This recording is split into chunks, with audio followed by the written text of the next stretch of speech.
तुम बताता है यावे इज गुड, यहोवा भला है। हालेलुया। और हमने कई लोगों ने मुझे सुना अभी कोमल भी कह रही थी यहोवा भला है। हम लोग ने गवाहियों में सुना यहोवा भला है। और कौन बोल सकता कि सच में यहोवा भला है मेरे लिए। तो मैं चाहता हूं कि कुछ लोग जो हमें देख रहे हैं वो आपकी आवाज, मतलब आपको देख नहीं पा रहे हैं, पर एक काम कर सकते हैं, वो सुन सकते हैं आपकी आवाज ना। आप क्या बोल सकते हैं थोड़ा सा खुल के कि यहोवा भला है, और तेरे से बोल सकते हैं यहोवा भला है। मालूम विलाप गीत की किताब है, उसका 3रा अध्याय, उसका 25 वर्ष में एक अच्छी बात लिखी है। विलाप गीत 3रा अध्याय, उसकी 25वीं आयत। किताब का नाम तो विलाप गीत है, जो शायद कहीं ना कहीं दिखाती है हम कैसे विलाप में जाते हैं, कैसे दुख में जाते हैं, है ना। नाम से लगता है विलाप गीत, पर मालूम उसमें बहुत अच्छी उभारने वाली बात लिखी है। जब 25 में लिखा हुआ है कि हाँ, लिखा है कि जो यहोवा की बाट जोहते और उसके पास जाते हैं। मैं बात करना चाहता हूं तो उन लोगों के लिए जो परमेश्वर की बाट जोहते हैं, हालेलुया, और जो उसके पास जाते हैं। 2 चीजें हैं, एक तो यहोवा की बाट जोहना, दूसरा परमेश्वर के पास जाना। मैं बताऊं, उनके लिए यहोवा भला है। आगे लिखा है उनके लिए यहोवा भला है, हालेलुया। अब तो मालूम परमेश्वर भला है, हाँ सब जानते हैं, दुनिया जानती है। मैं बताऊं, भलाई उनके जीवन में होती है जो उसके पास जाते हैं, हालेलुया, और जो उसकी बाट जोते हैं। मैं धन्यवाद करता हूं उस खुदावन का जो हमारे लिए भला है। मालूम मैं वचन बताता ना कि मैं खुदावन के पास गया और उसने झुक कर मेरी प्रार्थना को सुन लिया, हालेलुया। मालूम वो भला है, वो भलाई करना चाहता है हमारे जीवन में। वो चाहता है कि हम आशीष पाएं, वो चाहता है हम बरकत पाएं।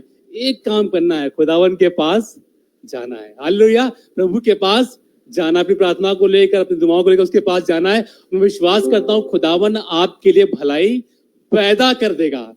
लोगों ने लगता है कि दरवाजे बंद कर दिए हैं, कहां से कोई आस नहीं बची है, सारा जो जमा किया था वो खत्म हो गया। पर आपको बताएं, अभी एक आस है, उसके पास आओ, वो तुम्हारी आस को पूरा करेगा, हालेलुया। क्योंकि कलाम बताता है यहोवा भला है उनके लिए जो उसके पास आते हैं और उसकी बाट जोहते हैं। अपनी जगह पे खड़े हो, और इसके पहले हम आराधना करें। आपको मालूम एक नया गीत है, आपने गीत तो नया नहीं है पर हमारे लिए नया हो कि हम लोग यहाँ पे शायद फर्स्ट टाइम गा रहे हैं। पर आपको बताएं, आज खुदावन आपको आशीष देगा। बोले खुदावन मुझे आशीष देगा, हालेलुया।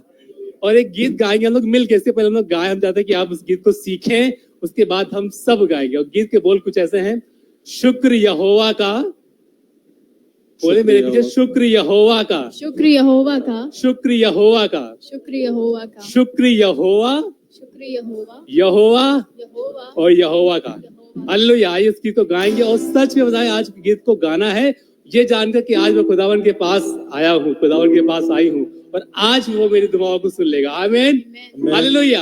इसकी आराधना करें। शुक्र यहोवा का, शुक्र यहोवा का, शुक्र यहोवा का, शुक्र यहोवा का, शुक्र यहोवा का, शुक्र यहोवा का, शुक्र यहोवा का, शुक्र यहोवा का, शुक्र यहोवा का, शुक्र यहोवा का, शुक्र यहोवा, यहोवा यहोवा का, यहोवा का, शुक्र यहोवा का, शुक्र यहोवा, यहोवा यहोवा का, शुक्र यहोवा का, शुक्र यहोवा का, शुक्र यहोवा का, शुक्र यहोवा का। कैसा काम मसीह कर दिया, कैसा काम मसीह कर दिया, मुझको गुनाह से बरी कर दिया, मुझको गुनाह से बरी कर दिया। कैसा काम मसीह कर दिया, कैसा काम मसीह कर दिया। कैसे तेरा शुक्र करूं मैं, कैसे तेरा शुक्र करूं मैं, मुझको नया आदमी कर दिया, मुझको नया आदमी कर दिया। कैसा काम मसीह कर दिया, मसीह कर दिया। शुक्र यहोवा का, शुक्र यहोवा का, शुक्र यहोवा का, शुक्र यहोवा का, शुक्र यहोवा का, शुक्र यहोवा का, शुक्र यहोवा, यहोवा यहोवा का, यहोवा का, शुक्र यहोवा का, शुक्र यहोवा, यहोवा यहोवा का, शुक्र यहोवा का, शुक्र यहोवा का, शुक्र यहोवा का, शुक्र यहोवा का। उसके बदल से, उसके वसीले से सबके गुनाह माफ किए जाते। उसके बदल से, उसके वसीले से सबके गुनाह माफ किए जाते। मुजरिम हो कैसा, गुनहगार कैसा, ईमान तो लाए, छुटकारा उसका भी कर दिया, छुटकारा उसका भी कर दिया। कैसा काम मसीह कर दिया, कैसा काम मसीह कर दिया। मुझको गुनाह से बरी कर दिया, मुझको गुनाह से बरी कर दिया। कैसा काम मसीह कर दिया, कैसा काम मसीह कर दिया। शुक्र यहोवा का, शुक्र यहोवा का, शुक्र यहोवा का, शुक्र यहोवा का, शुक्र यहोवा का, शुक्र यहोवा का, शुक्र यहोवा का, शुक्र यहोवा का, शुक्र यहोवा का, शुक्र यहोवा का, शुक्र यहोवा, यहोवा यहोवा का, शुक्र यहोवा का, शुक्र यहोवा का, शुक्र यहोवा, यहोवा यहोवा का, शुक्र यहोवा का, शुक्र यहोवा का, शुक्र यहोवा का, शुक्र यहोवा का। ईमान लाना दिल से होता है और मुंह से इकरार किया जाए। ईमान लाना दिल से होता है और मुंह से इकरार किया जाए। ईमान लाएगा शर्मिंदा ना होगा, मुर्दों से जी उठेगा। मौत को उसने जिंदगी कर दिया, मौत को उसने जिंदगी कर दिया। कैसा काम मसीह कर दिया, कैसा काम मसीह कर दिया। मुझको गुनाह से बरी कर दिया, मुझको गुनाह से बरी कर दिया। कैसा काम मसीह कर दिया, कैसा काम मसीह कर दिया। जब सारे दरवाजे तुझ बंद दिखे, जब सारे दरवाजे तुझ बंद दिखे, समझो न द्वार खोला है प्रभु ने, समझो न द्वार खोला है प्रभु ने। जब सारे दरवाजे तुझ बंद दिखे, जब सारे दरवाजे तुझ बंद दिखे, समझो न द्वार खोला है प्रभु ने, समझो न द्वार खोला है प्रभु ने। हालेलुया। मालूम आज के दामन के हुजूर में आए हैं और मालूम लगता है कि शायद कोई दरवाजा है जो अब तक नहीं खुला है। तो मालूम दिखाना कि जो यहोवा के पास आते हैं उनके लिए वो भला है। तो मालूम आज खुदावन अपनी भलाई आप पर जाहिर करेगा। हालेलुया। वो आप पर अपनी भलाई जाहिर करेगा और कहेगा तुम्हारा भला हो। हालेलुया। आंधी तूफान उठाए लहरे, जीवन की नैया लगे डूबने।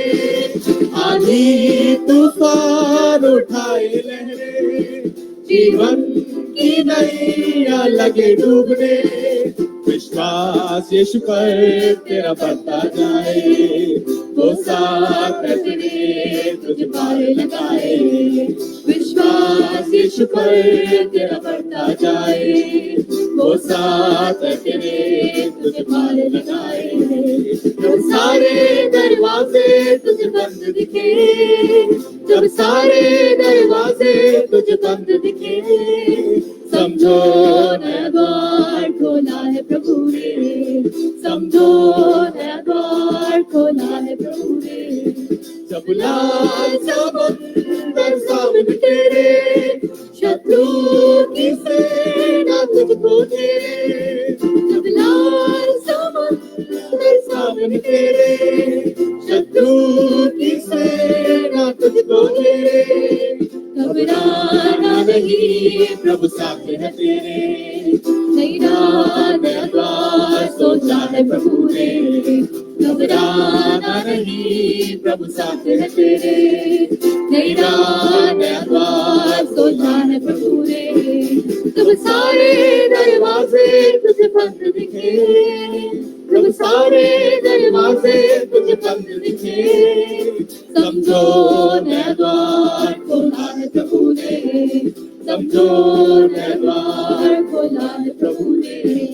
रखा भरोसा जब यूसुफ ने, पूरी हुई दर्शन की बातें, रखा भरोसा जब यूसुफ ने, पूरी हुई दर्शन की बातें, बुराइयों में घुटने टेके, भलाइयों ने गढ़ जीते, बुराइयों ने घुटने टेके, भलाइयों ने गढ़ जीते। जब सारे दरवाजे तुझे बंद दिखे, जब सारे दरवाजे तुझे बंद दिखे, समझो नया द्वार खोला है प्रभु ने, समझो नया द्वार खोला है प्रभु ने। अपनी हथेली पे चेहरा तेरा मैंने गोद रखा है, कभी ना भूलूंगा। अपनी हथेली पे चेहरा तेरा मैंने गोद रखा है, कभी ना भूलूंगा।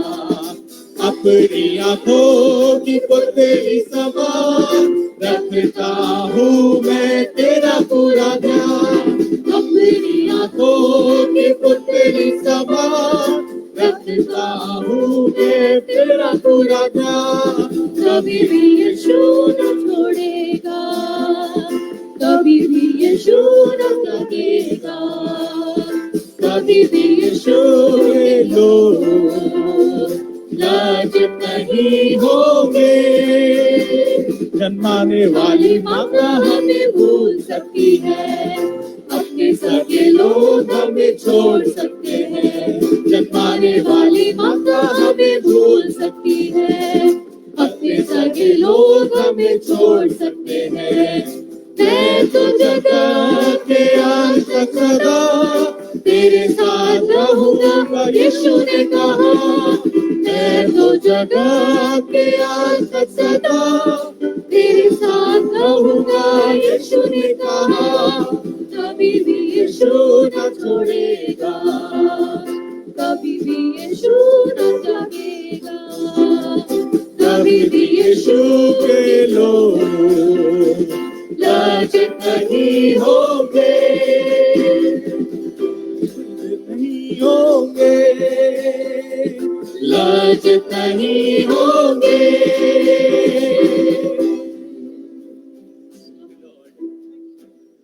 Thank you Lord, thank you Lord. वचन बताता है कि जन्म आने वाली माता हमें भूल सकती है, अपने सगे लोग हमें छोड़ सकते हैं, पर वो यीशु जो आपको प्यार करता है, ना कभी भूलता है ना कभी छोड़ता है। और मैं धन्यवाद करता हूँ उस खुदावन के लिए जो अपने वायदों पर खरा है। आज उसके वायदे हमारे जीवन में पूरे होते हैं। मैं धन्यवाद करता हूँ कि वो यहोवा हम सब के लिए भला है। हालेलुया। वो खुदावन हम सब के लिए भला है और हमने उसकी भलाई को देखा है। जब हम उसके पास गए अपने मुसीबतों में, अपने दुख के समय में, तब उस खुदावन ने हमारी दुआओं को सुना है। खुदा के जनों, आज आप यहाँ पर हैं, मालूम आप धन्य लोग हैं। आप जो हमारी आवाज सुन पा रहे हैं, आप जो उसके हुजूर अपनी प्रार्थनाओं को लेके जाते हैं, आपको बताएं आप धन्य लोग हैं कि आपको पता है कि यहोवा भला है, पर भलाई तब देखने पाते जब उसके हुजूर जाते हैं, जब उसके समीप में जाते हैं। आज जब उसके समीप में आए हैं, मैं विश्वास करता हूँ आज खुदावन अपनी आशीष, अपनी आंखें आप पर लगाएगा। हालेलुया। आज हमारी दुआएं सुनी जाएंगी। नहीं, उसका धन्यवाद। इससे पहले हमें कुछ दे, वो कहे प्रभु तेरा धन्यवाद। अपने हाथों को उठा के बोले प्रभु आपका धन्यवाद। आज अपनी जुबान को बंद न रखें, पर उसके हुजूर सिर्फ धन्यवाद दे। और मैं विश्वास करता हूँ मात्र धन्यवाद देने से वो आपकी हर एक चीजों को पूरा कर देगा। सिर्फ धन्यवाद देने से मात्र से आज आपकी कमी दूर हो जाएगी। थैंक यू लॉर्ड, क्योंकि वो भरपूरी का खुदावन है और वो चाहता है कि वो हमें भर दे। आइए उसकी आराधना करें जिसकी वो योग्य है, उसकी महिमा गाएं। मेरे ख्याल अब तेरे हैं प्रभु, ख्वाब मेरे तुझ पे नजर करूं। मेरे ख्याल अब तेरे हैं प्रभु, ख्वाब मेरे तुझ पे नजर करूं। ख्वाहिश मेरी अब तू ही है प्रभु, मंजिल मेरी अब तू ही है प्रभु। ख्वाहिश मेरी अब तू ही है प्रभु, मंजिल मेरी अब तू ही है प्रभु। कैसे करूं बयां तेरा प्यार, मिलते नहीं अल्फाज उस प्यार को जो है बेशुमार, मिलते नहीं अल्फाज। कैसे करूं बयां तेरा प्यार, अपने आप को नहीं अल्फाज उस प्यार को जो है बेशुमार, मिलते नहीं अल्फाज।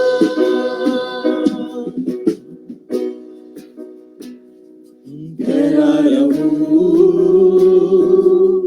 तेरे सामने, लिपटा रहूं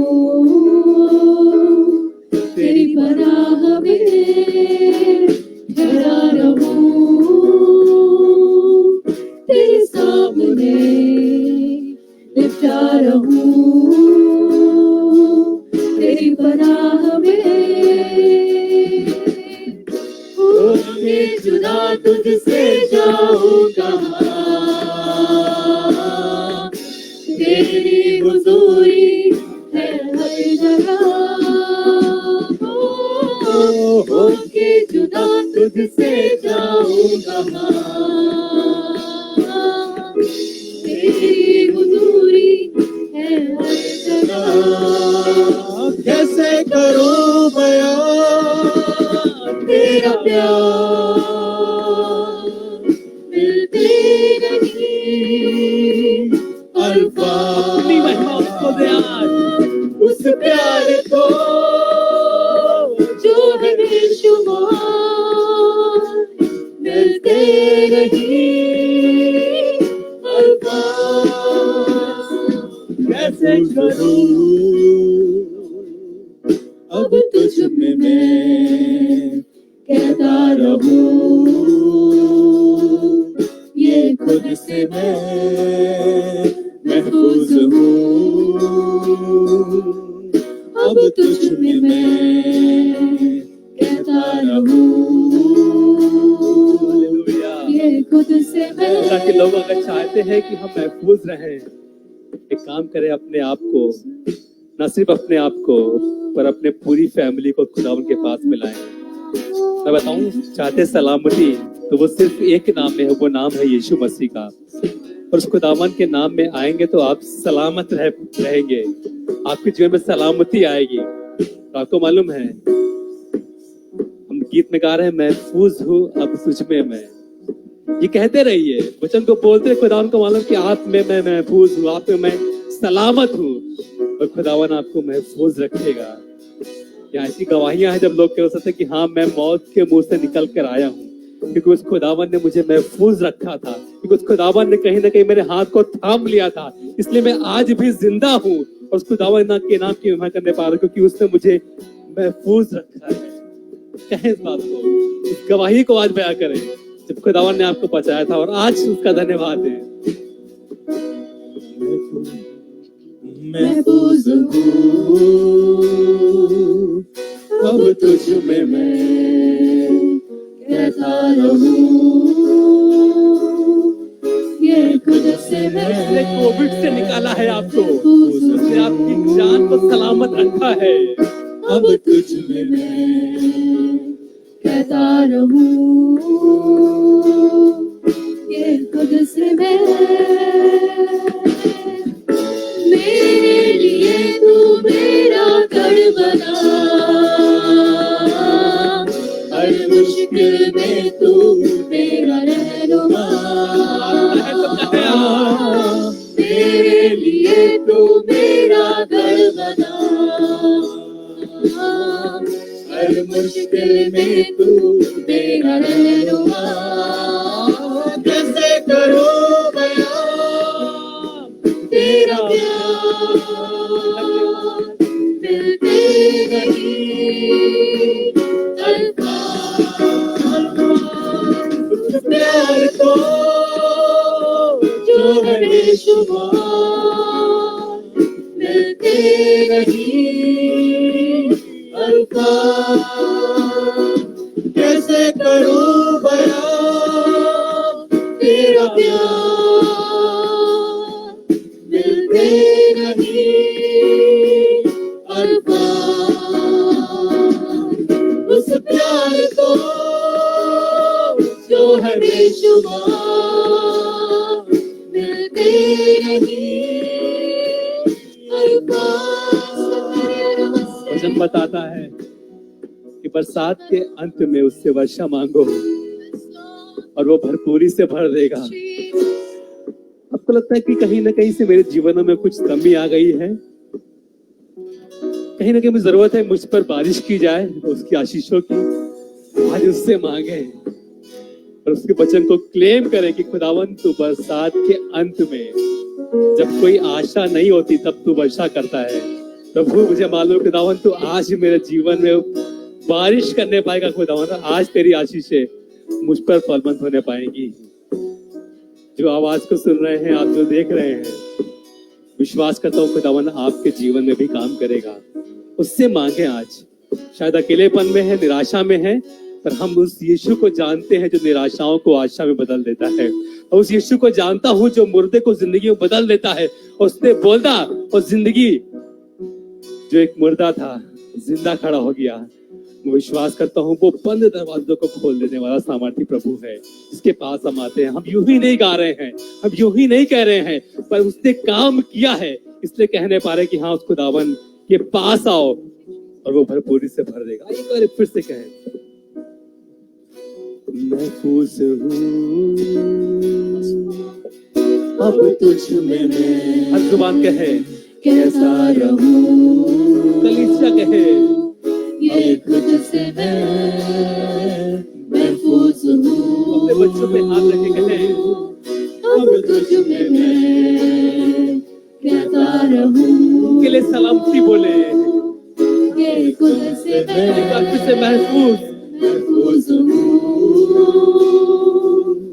अब तुझ में मैं कहता रहूं। सफर में है आज सगर, कहे महफूज हूँ। ये खुद से मेरे लिए तू मेरा दर बना, हर मुश्किल में तू मेरा रहनुमा। मेरे लिए तू मेरा गढ़ बना, हर मुश्किल में तू मेरा रहनुमा, कैसे करूं बयां तेरा प्यार, मिलते नहीं अल्फाज उस प्यार को जो है बेशुमार, मिलते नहीं अल्फाज, कैसे करूं बयां तेरा प्यार, मिलते नहीं अल्फाज उस प्यार को जो है बेशुमार, मिलते नहीं अल्फाज।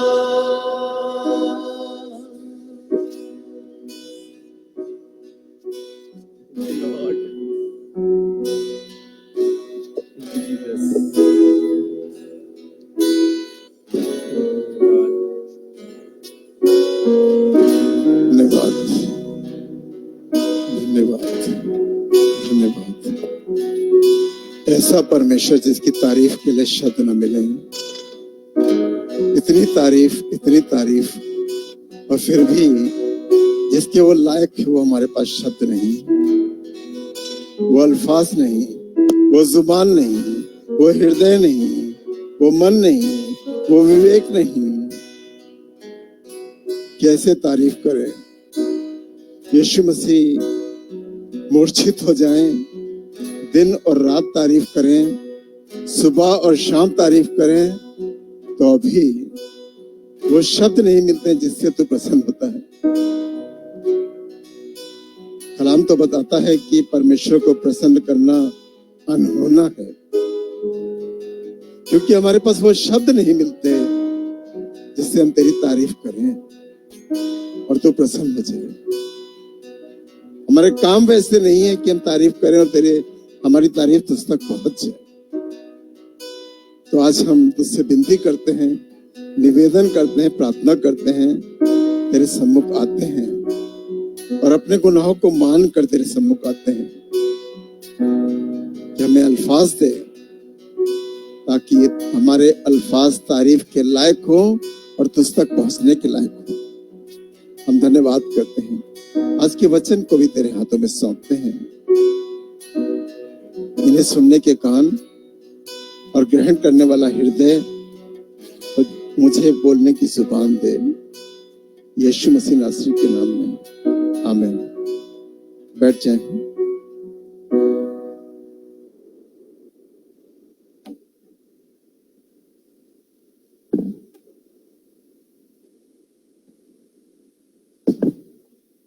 चर्च का सिस्टम या अधिकार या तैयारी, हम कह सकते हैं कि सब चीजें खुदा की दृष्टि में होती हैं। कभी कभी हम जब मैसेज बनाते हैं तो सोचते हैं कि आज क्या प्रचार करेंगे। दुआ तो रोज कर रहे हैं, पर अभी टॉपिक समझ में नहीं आ रहा है, अभी वो शब्द नहीं समझ में आ रहे हैं, वो थीम नहीं समझ में आ रहा है, वो वर्ड नहीं समझ में आ रहा है कि हम कहां से शुरू करेंगे और कहां खत्म करेंगे, और हमारा मकसद क्या होगा। अगर मकसद सही नहीं है तो शायद वचन की 100 आयतें बयान की जाएं तो वो मकसद से बाहर निकल जाएंगी। जब मकसद सही होगा, थीम सही होगा, टॉपिक सही होगा, तो चीजें लागू होंगी और हमारे मनों पर वो अपना इख्तियार जमाना शुरू करेंगी।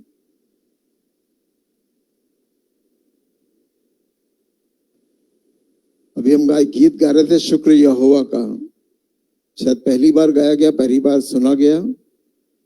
उसमें एक लाइन थी कि वो नया आदमी बनाता है, पुराने आदमी को नया बना देता है। बहुत चीजों के मुझे नॉलेज है कि पुरानी चीजें नई कैसे बन जाती हैं। मैं मुर्गियों से बताता हूं। पुरानी मुर्गी नई बन सकती है। आप कहेंगे कैसे? आज मोल्डिंग का सिस्टम आ गया है और जितने टाइम वो अपने प्रॉफिट मालिक को दे चुकी है उसका 3 महीने और 4 महीने और 6 महीने बढ़ाया जा सकता है। ऐसे सिस्टम आ गए हैं, उसको मोल्डिंग कहते हैं। तो चीजें बढ़ाई जा सकती हैं और खुदा कहता है ये क्या, इस बात को मैं उस बात से मिलाना चाहता हूं कि हम एक विश्वासी है। मान लीजिए विश्वासी तो नए लोग भी हैं, विश्वासी तो अन्य जाति भी लोग हैं जो यीशु मसीह से कोई मतलब नहीं रखते, वो भी कहते हैं हाँ हाँ यीशु मसीह हमने सुना है कि बड़े अद्भुत काम करता है, मरे हुओं को जिला देता है, अंधों की आंखें खोल देता है, कोढ़ियों को शुद्ध कर देता है। ये विश्वास तो उनके अंदर भी पाया जाता है जो बहुत थोड़ा सा जानते हैं। तो क्या कहेंगे कि वो विश्वास से अलग नहीं है। और एक अच्छा विश्वासी जिसका बॉर्न अगेन होना बहुत जरूरी है। एक अच्छे विश्वासी का बॉर्न अगेन होना बहुत जरूरी है। क्या तुमने नया जन्म प्राप्त किया? क्या तुमने नया जन्म प्राप्त किया? नया जन्म का प्राप्त करना बहुत जरूरी है। विश्वासी तो सब हैं, यीशु मसीह के मानने वाले तो बहुतेरे हैं, बहुत से लोग यीशु मसीह को मानते हैं। साथ साथ एक और रूल लागू होता है, जैसे अभी पिछली बार हमने सुना था कि पास्टर लोग कई चीजों का प्रचार नहीं करना चाहते हैं, वैसे ही बॉर्न अगेन का प्रचार नहीं करना चाहते हैं क्योंकि खुद वो बॉर्न अगेन नहीं है। बॉर्न अगेन खुद नहीं है, इसलिए बॉर्न अगेन होने का प्रचार नहीं करना चाहते हैं। क्या तुम्हें दूसरा जन्म मिला? निकोदेमुस से खुदा ने कहा जब तक कोई जल और आत्मा से ना जन्म, जब तक स्वर्ग के राज में नया जन्म प्राप्त करने के लिए बड़े बड़े आलिम फाजिल से यीशु मसीह ने कहा कि तुमको नया जन्म प्राप्त करना है। अगर नया जन्म नहीं प्राप्त किया तो विश्वास तो सब करते हैं, बहुत से लोग हैं विश्वास करते हैं, और बाइबल कहती है जितने हे प्रभु कहते हैं वो सब स्वर्ग के राज्य में दाखिल। अरे ये कैसा फाउंडेशन भाई, ये कैसी रोक? जितने सब हे प्रभु कहते हैं वो सब स्वर्ग के राज्य में दाखिल नहीं होंगे। ये तो हमारे लिए बहुत बड़ी बाधा है। तो पादरी इसीलिए प्रचार नहीं करते। बॉर्न अगेन खुद होना चाहिए और उसके बाद दूसरों को बॉर्न अगेन करना चाहिए। अगर बॉर्न अगेन नहीं है, दूसरा नया जन्म नहीं मिला है, तो आप अधूरे जन्मे हुए लोग हैं। पौलुस क्या कहता है? मैं अधूरा जन्मा हुआ हूं। मतलब व्यवस्था की तो पूरी बातें जान गया, यहोवा को मैंने जान लिया, पर अभी तक मैं यीशु मसीह के कायदे कानूनों पे तो मैं चला ही नहीं था, मैं तो अधूरा जन्मा हुआ था। वैसी हमारी जिंदगियां भी होती हैं, कई बार हम अधूरे जन्म के समान होते हैं। यीशु मसीह में तो आ गए, जैसे बताया गया कि मुर्दे अविनाशी दशा में जी उठेंगे, 70 मुर्दे एक एक कब्र से निकलेंगे जब यीशु मसीह आएगा तब। पर अभी बॉर्न अगेन वालों के लिए दरवाजे खुले रहते हैं। शरीर छोड़ो और एंट्री हो जाएगी आपकी।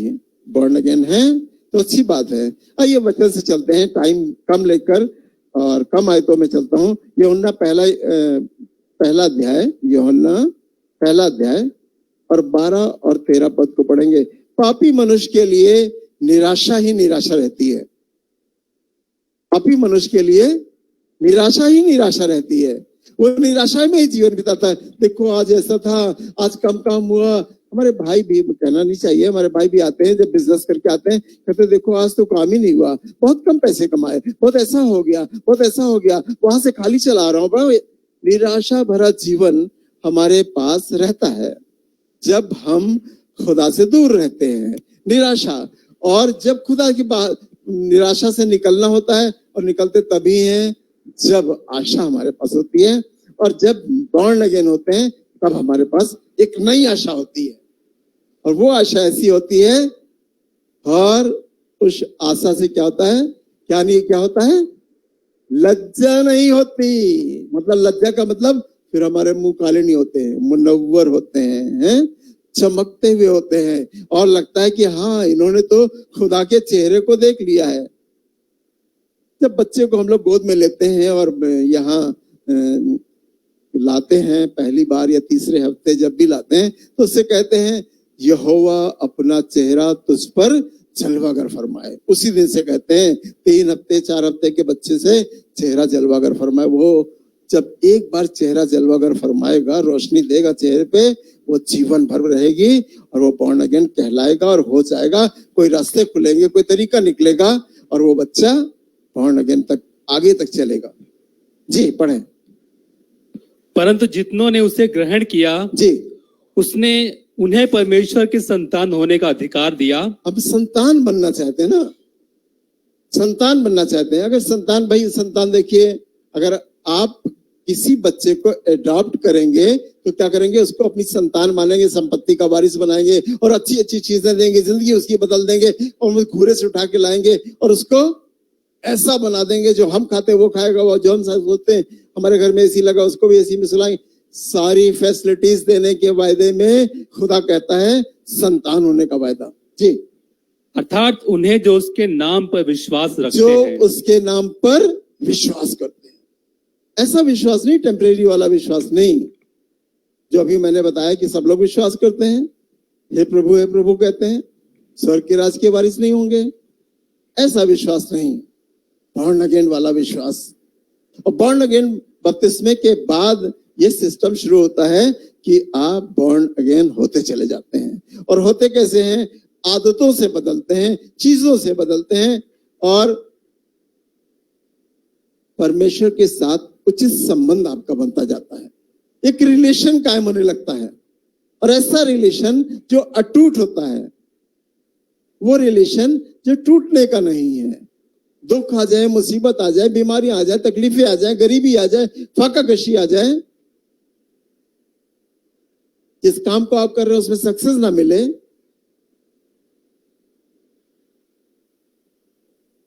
बॉर्न अगेन होने के बाद आप परमेश्वर के साथ एक आत्मा हो जाते हैं। तब व्यक्ति के अंदर परमेश्वर का आत्मा वास करने लगता है, रहने लगता है, गाइड करने लगता है, समझाने लगता है, सिखाने लगता है और लेकर भी चलता है। जी पढ़ें।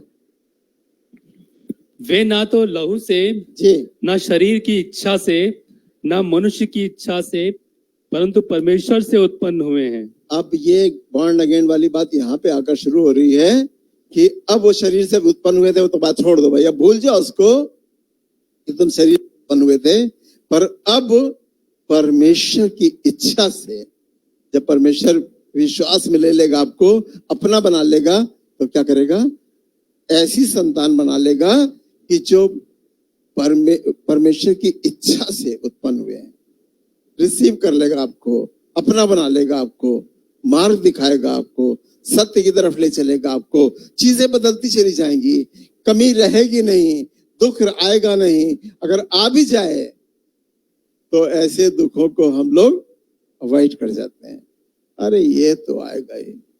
अभी महामारी आई, क्रिश्चियंस में बहुत कम आई, पर बहुत से लोगों ने विश्वास के कारण, लिखा है विश्वास के कारण धर्मी जन, कोविड में या किसी और महामारी की बात कर रहे हैं, अरे सारी महामारी की बात कर रहे हैं, आती तो वहीं से है। धर्मी जन विश्वास से जीवित रहेगा, जीवित रहेगा, बस यही काफी है।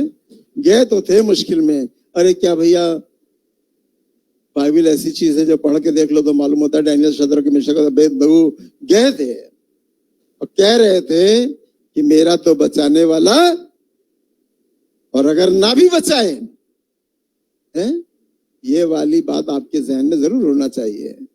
अगर ना भी बचाए तो हम कुर्बान होने को तैयार हैं यीशु मसीह के नाम से। बच गए तो बच गए और नहीं बचे तो कोई बात नहीं। पर क्या वो मरने पाए थे? क्या आग उन्हें झुलसाने पाई थी? क्या शेर उन्हें खाने पाया था? ये वाला ईमान बॉर्न अगेन वालों के अंदर पैदा होगा। और आप ऐसा ईमान रखोगे तो मुश्किलों से नहीं डरोगे, परेशानियों से नहीं डरोगे, दुखों से नहीं डरोगे। और आपके सामने सवा शेर खड़ा हो, गोलियत खड़ा हुआ था ना, पर शरीर की लंबाई चौड़ाई से नहीं, आत्मिक शक्तियों से काम चलता है। जब आपके अंदर आत्मिक शक्ति होगी तब आप बॉर्न अगेन होंगे, और बॉर्न अगेन कहीं भी लड़ सकता है, कोई भी युद्ध जीत सकता है। पहला पत्रस और पहला अध्याय और 23वां पद।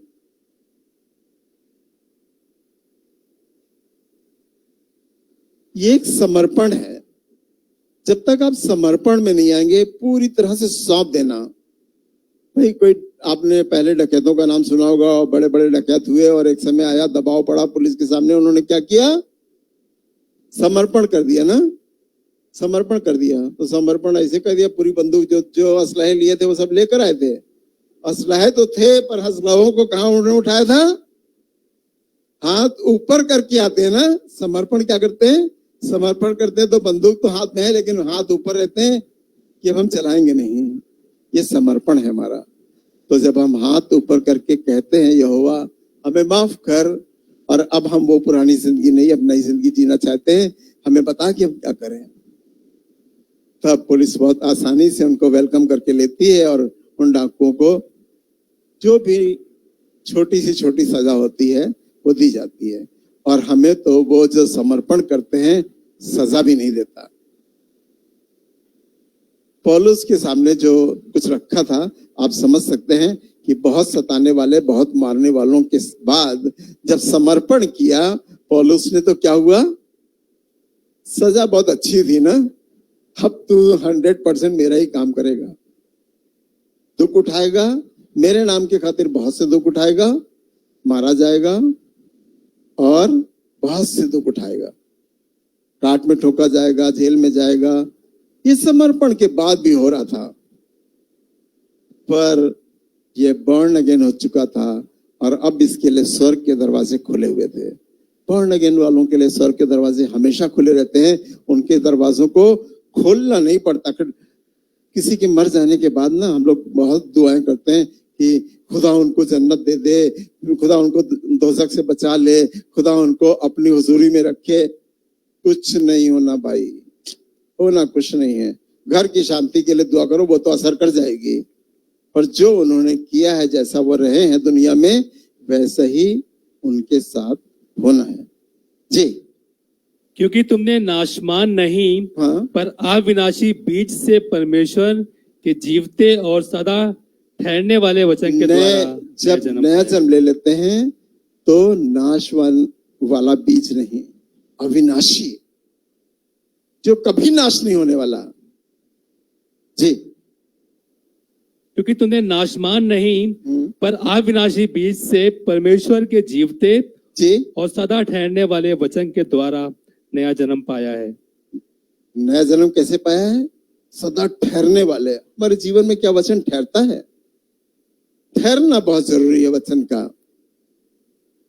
का ठहरना बहुत जरूरी। जब भी तुम गलतियां नहीं करते, हम कहते नहीं ऐसा नहीं, वचन ठहरता नहीं है ना। मैं अपनी बताता हूं, जब बॉर्न अगेन हुआ तो वचन ठहर गया। हर आदमी का बॉर्न अगेन होना जरूरी है, और मेरा भी होना जरूरी था, और वचन मेरे अंदर ठहर गया। जब मैं बाइबल पढ़ रहा था तो मेरे अंदर वचन ठहर गया। और ठहर कैसे गया? रोमियो 12:2 मेरे अंदर ठहर गया, और वो जुबान पर ऐसा रह गया, मन में ऐसा रह गया, विवेक में ऐसा उतर गया, आत्मा में ऐसा उतर गया कि बिना बाइबल के कहीं भी कहो, या अगर सांस चल रही हो, बिल्कुल अंतिम समय हो, तो कह दो, कोई पूछ ले कि क्या तुम्हें रोमियो 12 तो याद है, तो हम फौरन बता देंगे। इस संसार के सदस्य न बनो, परंतु बुद्धि का नए हो जाने से तुम्हारा चाल चलन बदलता जाए, जिससे तुम परमेश्वर की भली और भावती सिद्ध इच्छा अनुभव से मालूम करते रहो। बाइबल पढ़ते रहो और वचन को अपने अंदर पालते रहो और अनुभव करते रहो। मैंने उसके लिए दुआ की थी, देखो ठीक हो गया। देखो उसने क्या ऐसा किया था, उसके लिए ठीक हो गया। मैं उसके घर गया था तो उसे फायदा मिल गया। उसने मुझे बुलाया तो मुझे इसके घर में ये परेशानी थी, वो परेशानी दूर हो गई। अनुभव से मालूम करते रहो। यही तो बॉर्न अगेन है। तभी तो आदमी खुश रहता है कि हमारी दुआओं से लोगों को चंगाइयां मिलती हैं। इसका मतलब खुदा के जीवन की पुस्तक में हमारा नाम लिखा हुआ है। क्या इस बात को क्लियर करना जरूरी है? जब चेलों ने जाकर दुष्ट आत्माओं को निकाला और निकाल दो दो करके भेजे गए थे, जब दुष्ट आत्माएं निकाली, बीमारी ठीक करी, ये करा वो करा, बड़े बड़े काम करके दिखाए और कहे बड़े खुश होकर आए, कह गए अरे हमने तो बहुत बड़े बड़े काम किए हैं। यीशु मसीह ने कहा तुम इससे बड़े बड़े काम करोगे, ये तो कहा, पर इस बात से खुश मत हो, है तुम्हारा नाम जीवन की पुस्तक में लिखा, ये भी बोला और कहा कि मैंने शैतान को यीशु मसीह ने भेज दिया। और यीशु मसीह यहाँ बैठे हैं और कह रहे हैं अरे दो दो करके भेजा, देखा उधर बिजली गिरी, इधर बिजली गिरी, मैंने शैतान को बिजली गिराई गिरते हुए देखा है। आप बिजली गिराए शैतान को गिराओगे, आप बिजली की तरह शैतान को गिराओगे। और यीशु मसीह वहां से बैठ के देखेंगे शैतान को मैंने तुम्हारे द्वारा बिजली की नाई गिरते हुए देखा। चेलों से आकर उनका साहस बढ़ाया, उनकी हिम्मत बढ़ाई, हाँ मैं समझ रहा हूं कि तुम बड़े बड़े काम करके आए हो, क्योंकि तुम मेरे साथ रहे हो, तुम्हारे अंदर मेरी आत्मा काम करती है। मैंने शैतान को और दुष्ट आत्माओं को बिजली की नाई गिरते हुए देखा है और तुम इससे बड़े बड़े काम करोगे। और इस बात से खुश मत हो, और इस बात से खुश हो कि तुम्हारे नाम जीवन की पुस्तक में लिखे जो स्वर्ग में रखी है। तुम्हारे नाम जीवन की पुस्तक लिखे। वचन संहिता 51 और 10। ऐसे ही लोग जो खुदा के पास आते हैं, यूं ही थोड़ी आ जाते हैं, खुदा के तरीकों से आते हैं और वो होली स्पिरिट के द्वारा, पवित्र आत्मा के द्वारा, आत्मा के द्वारा वो अंदर से दुआओं की मांग करते हैं कि हमें ये चीज दे, हमें ये चीज दे, हमें सामर्थ्य दे कि हम दुष्ट आत्माओं को निकाल दें, हमें टंग दे ताकि हम अन्य भाषा बोल सकें। ये सब बॉर्न अगेन की पहचान है। जी, हे परमेश्वर मेरे अंदर शुद्ध मन उत्पन्न कर। दाऊद भी कहता है हे परमेश्वर, लग रहा कुछ गड़बड़ हो गया था बीच में, हो जाता, हमसे भी आपसे भी हो जाता है, और नहीं हुआ तो भी कह रहा है हे परमेश्वर मेरे अंदर शुद्ध मन उत्पन्न कर। शुद्ध मन उत्पन्न हो जाएगा तो फिर हमारे जीवन की राहें और अच्छी हो जाएंगी। जी, और मेरे भीतर जी स्थिर आत्मा नए सिरे से उत्पन्न कर। स्थिर आत्मा, अपनी वाली आत्मा तो अंदर है, पर जो ऊपर से आ रही है आत्मा, स्थिर आत्मा, एक ऐसी आत्मा भेज जो स्थिर हो जाए मेरे अंदर, मेरे ईमान को और बढ़ा दे, मेरे कामों को और बढ़ा दे, मेरे अंदर सामर्थ्य को और बढ़ा दे, मेरे अंदर शक्ति को और बढ़ा दे, मेरे अंदर अजूबे काम करने की पावर और बढ़ा दे। स्थिर आत्मा भेज। जी, मुझे अपने सामने से निकाल ना दे, हाँ, और अपने पवित्र आत्मा को मुझसे ये अलग है ना कर। समर्पण का तरीका, मौफी का तरीका और बॉर्न अगेन होने का तरीका। कि वो कह रहा है कि शायद गलती करने के बाद ये आदमी कह रहा है, दाऊद कह रहा है और कह रहा है कि मुझे अपने सामने से, कई बार हमसे गलतियां हो जाती तो खुदा कहता है इनको बेदखल करो यार, हटाओ इनको, ये बार बार समझते नहीं है, इनको कहा कि अब छोड़ दो, फिर वो ढक्कन खोल लेते हैं। एक ढक्कन की बात नहीं है, गलतियां बहुत सी होती है, तरह तरह की गलतियां होती हैं। मैं जब इससे घबराइए नहीं, और ना ही आप अपने आप को दोषी समझिए कि गलतियां आपसे हो जाती हैं, दोषी मत समझिए। बाइबल खुद ही बताती है मनुष्य के मन में जो भी उत्पन्न होता है क्या होता है, पाप ही उत्पन्न होता है। लेकिन अगर बॉर्न अगेन हो जाएंगे तो आपके अंदर जब शुद्ध आत्मा होगी तो ये उत्पन्न नहीं होगा आपके अंदर। तब छुटकारा पाए हुए होंगे, बॉर्न अगेन होंगे तो ये उत्पन्न नहीं होगा कि जो बाइबल में लिखा है मनुष्य के अंदर, वो तो साधारण मनुष्य की बात करी जा रही है कि मनुष्य के अंदर जो कुछ उत्पन्न होता है पाप ही उत्पन्न होता है। पर पाप आपके अंदर उत्पन्न नहीं होने पाएगा, इसलिए क्योंकि आपने शुद्ध आत्मा, शुद्ध विवेक पाया है, मांगा है और आपको मिला है।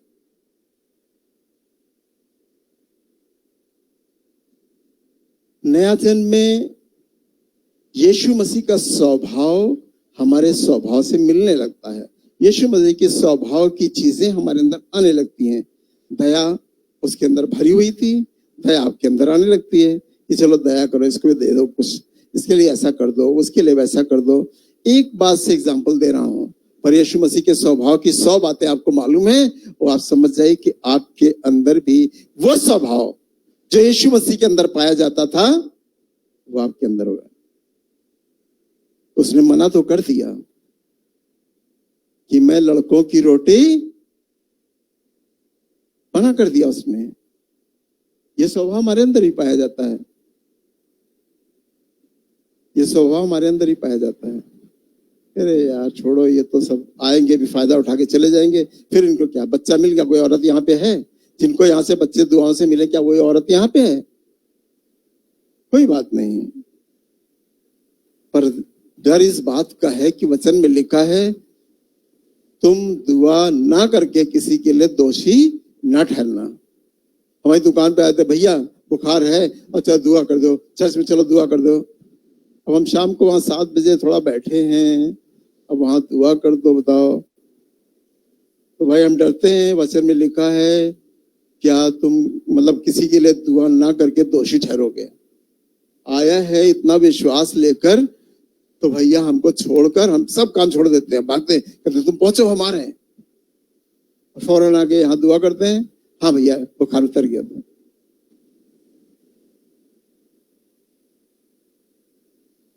करना हमें भी ऐसे ही है, स्वभाव चेंज होना चाहिए, आदतें चेंज होनी चाहिए। पैसा, अब कभी किसी को पैसा कमाने से आप छोटा या दरिद्र या नीच ना जाने। इस देश की, हमारे घर की, आपकी, सबकी जरूरत है खूब पैसा कमाओ। हम तो कहते खूब पैसा कमाओ, कमा के तो हम खुदा के कामों में लगाएंगे, अपने जीवन में लगाएंगे। खुदा कहता है कि जब तुम बड़े दिखाई दोगे, तुम्हारे पास बड़ी बड़ी गाड़ियां दिखाई देंगे, तुम्हारे पास बड़े बड़े घर दिखाई देंगे, तुम्हारे पास चीजें दिखाई देंगी, तो मेरी तारीफ होगी कि यीशु मसीह के लोग हैं और इनकी जिंदगी बहुत अच्छी है और ये आशीष पाए हुए लोग हैं। और इब्राहिम की तारीफ होती है। तारीफ इब्राहिम की क्यों होती है? क्योंकि यहोवा ने जो आशीषें भेजी थी वो हमको डायरेक्ट दे रहा है, देता रहेगा यीशु मसीह के जमाने में। पर इब्राहिम से जितने वायदे प्रतिज्ञाएं की गई थी वो सब आप हमारे जीवन से, जो इब्राहिम का अंश अंश ईमान आपके अंदर पाया जाता है, वो आशीषें लेकर आता है। वो आशीषें जो खुदा ने, यहोवा ने उस समय कही थी, बालू के कण के समान, तारों के समान, वो आशीषें आपके घर, आपके बच्चों में, आपके पास पहुंचती हैं, क्योंकि इब्राहिम का ईमान हमारे अंदर बांटा जाता है। वही ईमान हमारे विश्वासियों के पिता का जो ईमान है, उसी का अंश अंश आज तक बांटा जाता है, तारों को और बालू के कणों को। और यीशु मसीह में आ जाने से वो डेवलप होता जाता है, वो बढ़ता जाता है, उसकी सीमा असीम हो जाती है। जितना दौड़िए खुदा के लिए, जितना काम करिए खुदा के लिए, जितनी दुआएं करिए खुदा के पास, और जितनी बाइबल पढ़िए, उतना ही ईमान असीम होता जाएगा आपके पास। लिखा तो राई के दाने के बराबर भी बहुत है। अगर राई के दाने के बराबर है, ये भी बहुत है। आप ईमान लाए हुए लोग हैं, ऐसा कोई नहीं यहाँ बैठा है जिसके पास राई के दाने के बराबर ईमान ना हो। पर इसे थोड़ा डेवलप कीजिए, इसे थोड़ा बढ़ा दीजिए। एक राई का दाना गिरता है तो कितना क्या होता है? एक राई का दाना गिरता है तो क्या होता है? बड़ा साग पात उगाता है। सरसों का साग खाया आपने? है?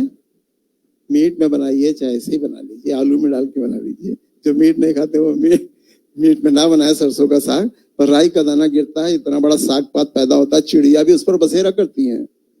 और जब वो बड़ा होता है, जब तक सरसों निकलने से पहले पहले तो काट काट के हम लोग खा लेते हैं। मीट में बहुत अच्छा सरसों का साग बनता है। जो नहीं खाते वो ना खाए, कोई बात नहीं। पर साग पात, राई का दाना, मतलब इसका एग्जाम्पल है। आप अपने उस ईमान की तरफ राई के दाने को ले जाइए। सिर्फ यहीं सीमित ना रहिए, पर अपने राई के दाने के ईमान को, जो एक पौधा बनकर उगता है और बहुत साग पात बन जाता है, उसको याद रखिए।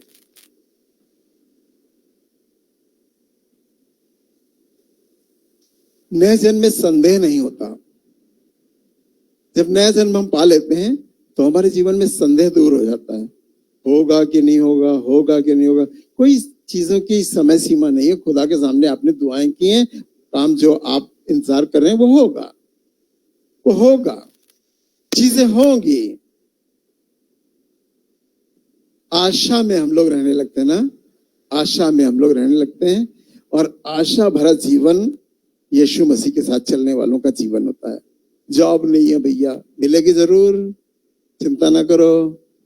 लड़की नहीं मिल रही है, मिलेगी जरूर, चिंता ना करो। लड़का नहीं मिल रहा है, लड़कों की कमी है। हमारे पास 3-4 ऐसी लड़कियां बेचारी हैं जिनका हम इंतजार करते हैं कि जल्दी से इनकी शादी हो जाती। 3-4 लड़कियां हमारे ख्याल में हैं, पर लड़के अच्छे नहीं मिलते हैं।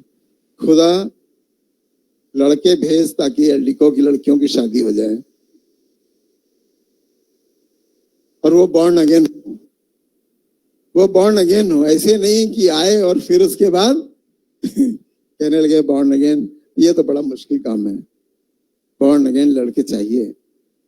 एल्डिको की कलीसिया के लिए बॉर्न अगेन लड़के चाहिए जो खुदा की बात की कदर करते हों,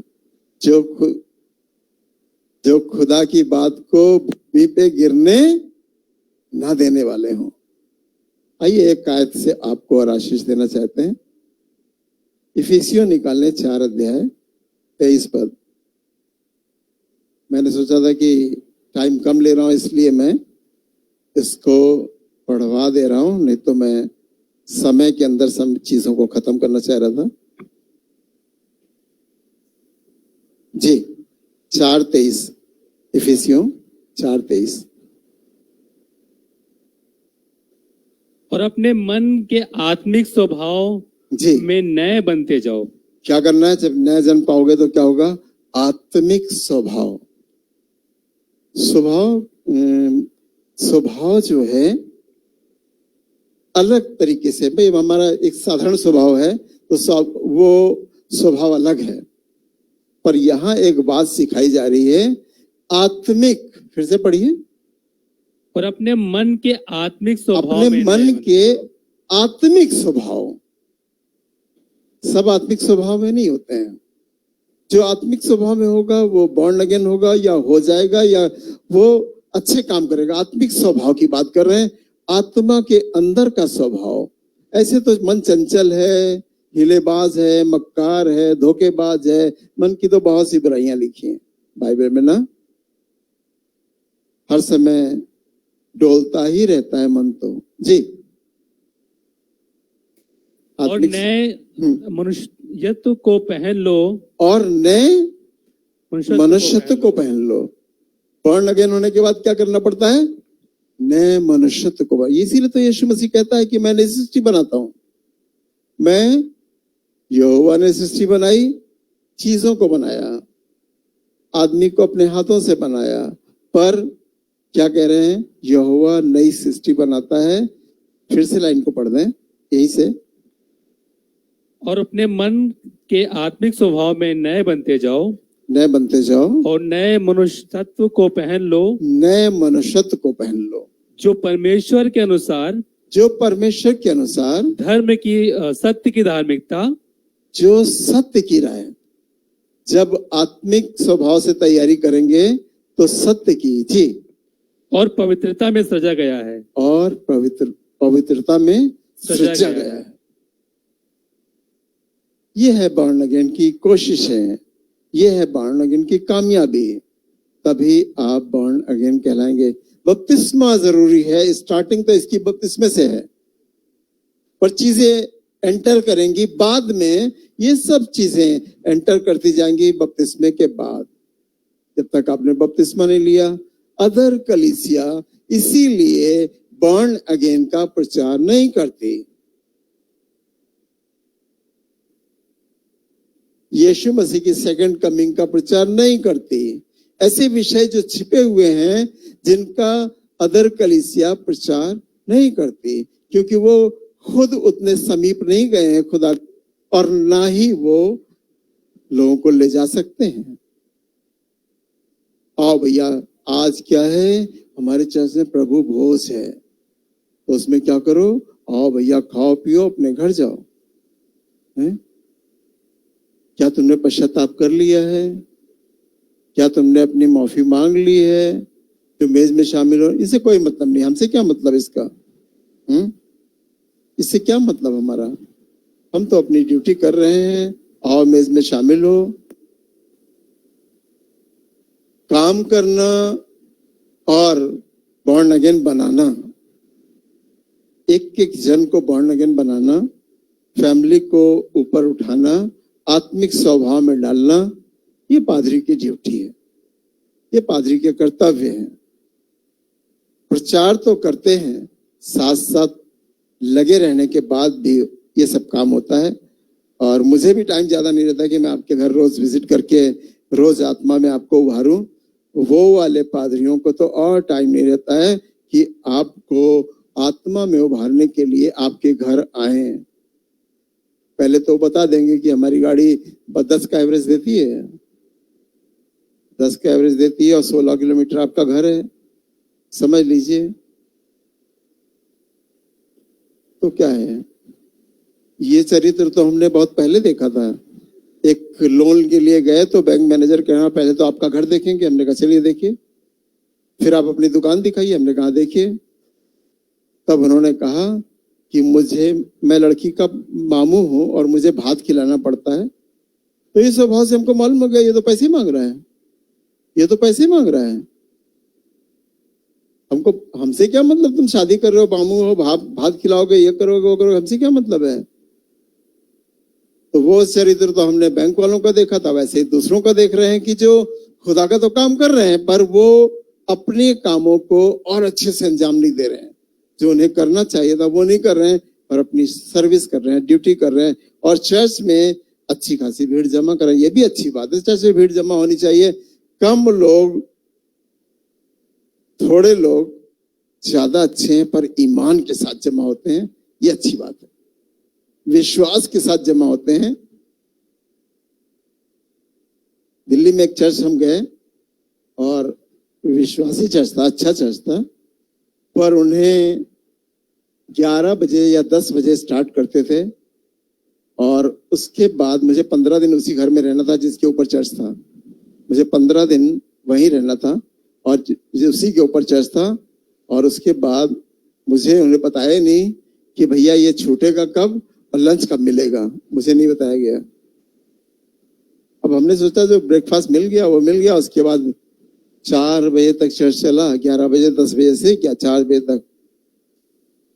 हम लोग तो भाई भूख लग जाती है हम लोगों को, तो हम 4 बजे तक चर्च में रहे। हम समझ गए कि ये लोग आधी फास्टिंग करके चर्च करते हैं, लंच नहीं करके तब चर्च करते हैं। लंच करें या ना करें, दुआ करी, अच्छा चर्च किया, ये सब अच्छी बात है। भूखे रहकर भी प्रार्थना की, ये भी बहुत अच्छी बात है, प्यासे रह के। पर बाइबल कुछ उल्टा भी बोलती है। बाइबल बोलती है जवान लोग भोजन करके मुझे दंडवत करेंगे और मेरी आराधना करेंगे। पहले भोजन कर लेंगे, नहीं तो कहेंगे भूख लग रही। जवान लोग भोजन करके, पेट भर खाना खाओ। एक अंग्रेज आए थे और उन्होंने प्रचार बहुत अच्छा किया और बहुत अच्छी बातें बताई। उन्होंने कहा जो कुछ करने का मन कर रहा है खूब कर लो। मतलब आपको मन कर रहा है कि चलो चाय पी लें, तो पहले चाय पी लो। फिर इसके बाद तो अंडे भी उबाल के खा लेते हैं, चलो भाई वो भी कर लो। और भी कुछ मन कर रहा है वो भी जो कुछ मन कर रहा है वो सब कर लीजिए। और उसके बाद कहिए जब मन भर जाए चीजों से तब कहिए अब चल के मैं बाइबल पढ़ूंगा और दुआ करूंगा। तब आपका मन भटकेगा नहीं। क्या थोड़ा सा चाय पी लेते, बहुत उदासी छा रही है, बहुत चुप हुए, बहुत झपकी लग रही है, सब कुछ कर लो, जो मन करा वो कर लो। उसके बाद खुदा का काम, अपने सब चीजें इच्छा पूरी करने के बाद आओ। चाहे जिंदगी में भी ऐसी करो, चाहे डेली के रूटीन में ऐसा करो, चाहे जिंदगी में करो, चाहे डेली के रूटीन में ऐसे करो। दुनिया की सब चीजें हैं। वो सबोपदेशक में लिखा है ना कि हे जवान, आप समझ गए होंगे, इतनी लाइन से आप आगे समझ गए होंगे। जवानी के दिनों में आनंद कर, मजा कर, और इन बातों को जान रख कि एक दिन तेरा न्याय। तो भाई डर गए, डरो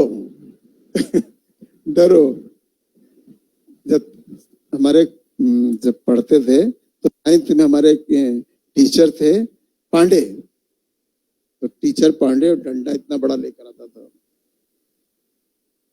और हम सबसे मतलब पीछे से 2-3 रो आगे बैठते थे और हमारे बड़े वाले भाई जो रहलत फरमा गए वो थोड़ा आगे बैठते थे। हमने तो पढ़ लिया, तुमने तो पढ़ा नहीं है, ये करके दोनों एक ही साइकिल पे जाते थे। और जब वो डंडा दिखाई देता था हमने कहा यार हमको तो पूरा याद भी नहीं हुआ कुछ। तो कहता था जिनको पूरा याद नहीं है वो क्लास के बाहर पीछे वाले दरवाजे से निकल जाएं। हम निकल जाते थे। हर बगल में यही स्वतंत्र स्कूल के पास नहरिया का पानी जब उलट जाता था बारिश के टाइम में तो बड़ी मछलियां दिखाई देती। बहुत देर तक मछलियां देखते रहते थे। जब बहुत मछलियां देख लेते, जब पीरियड खत्म होता था उसके बाद फिर अपनी क्लास में आके बैठ जाते थे। डरो भैया, या तो यीशु मसीह के दरबार में पीछे वाले दरवाजे से निकल जाओ और या फिर डर के साथ उसे समर्पण कर दो, अपना समर्पण कर दो और अपना लो यीशु मसीह को और पूरी रीति से अपना लो। अब फिर बॉर्न अगेन बनकर जीवन बिताओ। जब इस शरीर को छोड़ोगे तो आत्मा सीधे स्वर्ग की तरफ रवाना होगी। तब खुदा का संबंध इतना अच्छा होगा कि आप भटकने वाली आत्मा नहीं होंगे। शरीर तो कब्र में रहेगा पर आत्मा बहुत अच्छी होगी। बहुतों का एग्जाम्पल बाइबल वालों का दे सकता हूं पर समय परमिशन नहीं दे रहा है। हम दूसरों को कह रहे हैं कि हम 30 मिनट प्रचार करेंगे तो हम 30 मिनट ही प्रचार करेंगे। आइए दुआ में चलें। हालेलुया, धन्यवाद, प्रेज योर नेम, धन्यवाद होली राशि करना सिंदरना रबा खरा रबा रबा सिंदंद सिंदरबा। ओ प्रभु धन्यवाद, ओ प्रभु धन्यवाद, ओ प्रभु धन्यवाद। स्वर्ग से सुनने वाले यहोवा धन्यवाद, यीशु धन्यवाद। चाहते तो हैं कि सब बॉर्न अगेन हो जाएं, चाहते एक एक मन, एक एक हृदय, एक एक विवेक जो आज वचन सुन रहा था यीशु मसीह ये वचन उसके अंदर घर कर जाए और एक क्वेश्चन मार्क लेकर जाए कि हम कैसे बॉर्न अगेन होंगे। बॉर्न अगेन होना बहुत जरूरी है। हमें नया जन्म प्राप्त करना बहुत जरूरी है। प्रभु तो मार्ग खोल और ये नया जन्म प्राप्त करेंगे। पवित्र आत्मा इनके अंदर समा जा तो ये नए जन्म की खोज करेंगे और ये नए जन्म पाए हुए लोग होंगे और उस पाप से बचे रहेंगे जो हमें ऊपर से नीचे गिराता है। दया कर प्रभु और विनती सुन, यहोवा के बेटे यीशु मसीह नासरी के नाम में, आमीन।